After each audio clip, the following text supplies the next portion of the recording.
What? Welcome to A Late Show. I'm your host, Stephen Colbert. Let's get straight to the huge campaign news because yesterday Joe Biden was endorsed by Scientific American. I assume because of all the horrible things Trump has said about science and America. Now, this is unexpected because it is Scientific American's first presidential endorsement in its 175-year history. Think of all the candidates that Scientific American did not feel compelled to throw their weight behind. Lincoln, FDR. Heck, they didn't even endorse Hoover, and he invented the vacuum cleaner. And this is not merely an endorsement of Joe Biden. The magazine warned that Donald Trump has badly damaged the U.S. and its people because he rejects evidence and science. Not just rejecting it, he also defies science. I mean, it's an affront to physics and gravity that someone would remain upright with this posture. At the heart of Scientific American's critique is Trump's abysmal response to COVID-19. He's denied the science, he's lied about the science, he's mocked the science. Come November 3rd, he's desperate that you'll forget why you're standing 6 feet apart and why you're swaddled like the guys who came to take away E.T. Drew Barrymore's on tonight. We should give her a trigger warning before she sees that. Who knows what that could bring back. I don't know why Donald Trump thinks that all of this will work. He wants you to ignore reality. And I guess he's making reality so bad that that becomes an appealing option. Of course, not everybody's buying it. Case in point, last night Trump attended a town hall in Philadelphia. He was in full pander mode even on the way down there. He tweeted out this picture of himself on Air Force One with a Philly cheesesteak.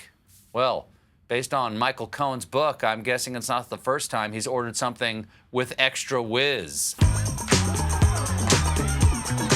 Milk, lemonade, round the corner, slam is made. But this town hall wasn't Trump's usual rabid rally crowd. It was made up of undecided voters. Wow, undecided. I assume the night started with each of them being roused from a coma. What year is it? Who's president? Put me back, put me back. And these undecided voters decided not to go easy on Trump. It cost me, with co-pays, I'm still paying almost $7,000 a year in addition to the co-pay. And should pre-existing conditions, which Obamacare brought to fruition, be removed? No. Please stop and let me finish my question, sir. Oh, she's living out all of our fantasies. She's telling Donald Trump to stop talking until she's finished her question, and he stopped talking. Quick follow-up, ma'am. Could you keep asking that question until November 3rd?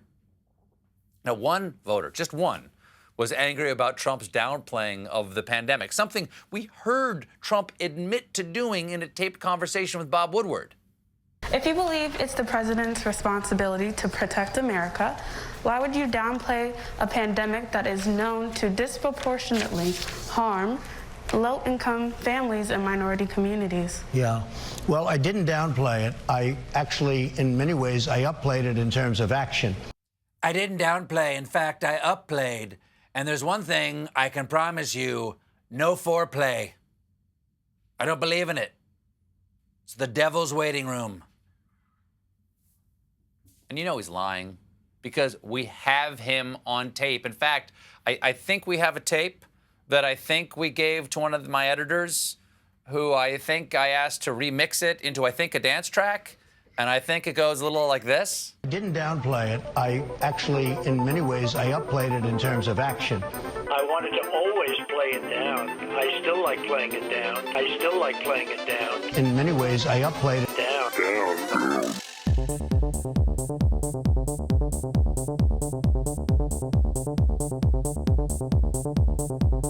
The great thing about the age in which we live, it's all down in tape. Down and tape. Down tape. After lying that he didn't downplay it, he also lied about Winston Churchill. When Churchill was on the top of a building, and he said, everything's going to be good, everything's going to be calm, and you have the Nazis dropping bombs all over London, he was very brave because he was at the top of a building. First of all, Churchill was famously honest with the British people about how devastating the war could be. Second, he didn't go to the top of buildings. I think Trump has him confused with another famous fat white guy. Every year, Churchill would go up on the roof with his 8 tiny cabinet members and then slide down the chimney and give all the good little boys and girls cigars, brandy, and gout. Chim chim chiree. Trump insisted that Churchill was just as big a liar as he was. He says everyone's going to be safe. I don't think that's being necessarily honest, and yet I think it's being a great leader. But he said, you're going to be safe, be calm, don't panic. And you had bombers dropping bombs all over London. So I guess you could say that's not so honest, but it's still great leadership. Ah, yes. Who can forget Winston Churchill's famous radio address to the British people? We will fight on the beaches, we will fight on the landing grounds. Or not. The Nazis will magically go away in April when the weather gets warmer. But Churchill wasn't the only great leader Trump compared himself to.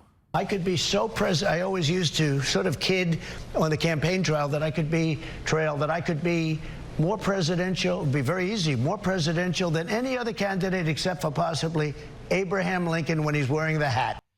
Very important that he's wearing the hat, because don't kid yourself, Lincoln was nothing without the hat, okay?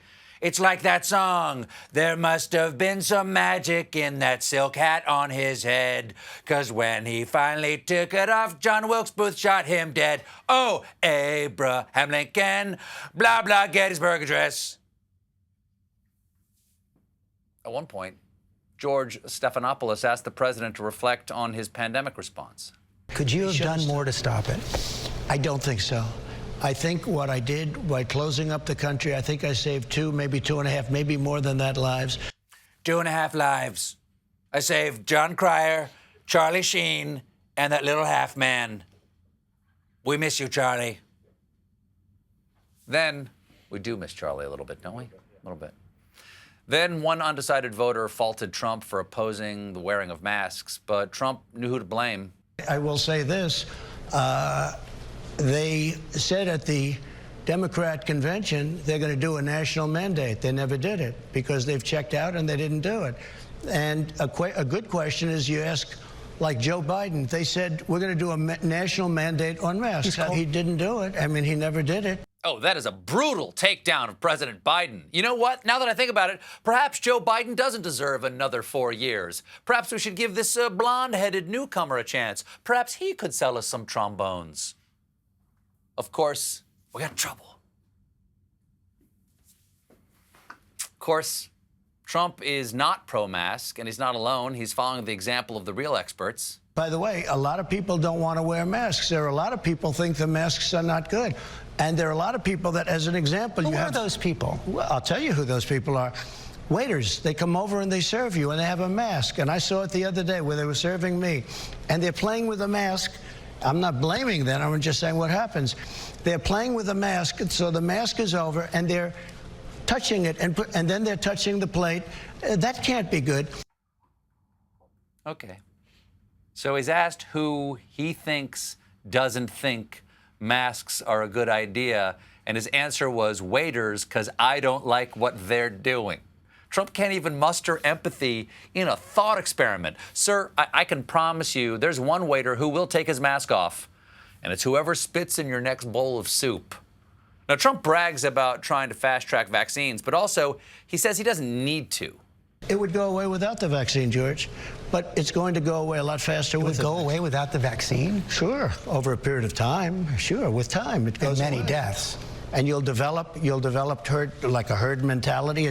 Okay, I think he meant herd immunity, which is a large group of people developing immunity by sharing the disease freely, resulting in massive loss of life.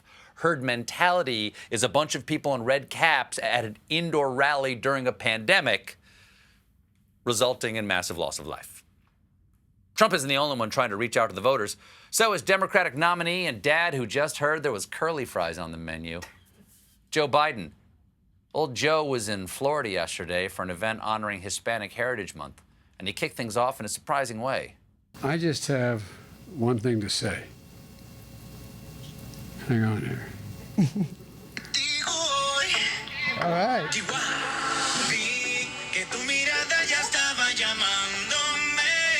There you go. Dance a little bit. He Come played on. Despacito. Hey, my man. Que bueno, amigo. I thought I liked the Bieber remix, but this original slaps, Jack. Still a believer, though. You got that yummy yum, Justin. Come on.